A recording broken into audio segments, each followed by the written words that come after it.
Gubernur Sumatera Selatan Herman Deru meminta 2 pemerintah daerah di Sumsel yakni Oku Selatan dan 4 Lawang aktif melakukan percepatan vaksinasi bersamaan dengan capaiannya yang terendah dibanding kabupaten kota lainnya. Capaian vaksinasi di Oku Selatan baru 16% dan 4 Lawang 15%. Menurut Herman Deru, hal itu dipengaruhi sulitnya akses masyarakat ke fasilitas kesehatan karena mayoritas tinggal di perbukitan.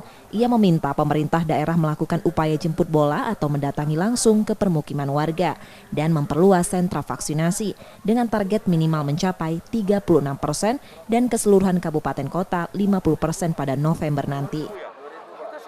Kita maklumi di sana daerahnya, topografinya memang pegunungan, masyarakatnya banyak yang tinggal di bukit-bukit dan ini memang bukan mereka menolak, ini perlu jemput bola. Mereka dengan segala keterbatasan alat angkut, ini saya harapkan nanti Pemda juga bersama Forkompindanya untuk aktif menjemput atau petugas yang datang.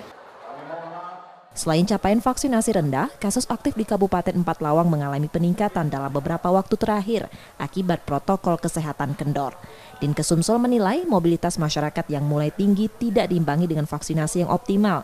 Percepatan vaksinasi akan dilakukan dengan mendistribusikan langsung vaksin dari pusat dalam jumlah banyak.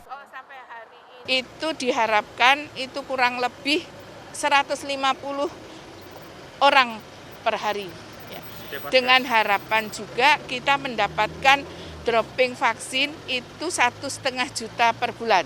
Sedangkan saat ini kita sudah meningkat juga droppingnya dari beberapa bulan yang lalu hanya 300 ribuan, sekarang sudah 471 ribu. Distribusi vaksin dalam beberapa pekan ini ditambah dari pusat sebanyak 471 ribu dosis tiap bulan, dari sebelumnya 300 ribu dosis. Namun Sumsel mengharapkan mendapat vaksin sebanyak 1,5 juta dosis per bulannya. Hingga saat ini Sumsel menerima 4,7 juta dosis vaksin dan sudah terpakai sebanyak 3,9 juta dosis.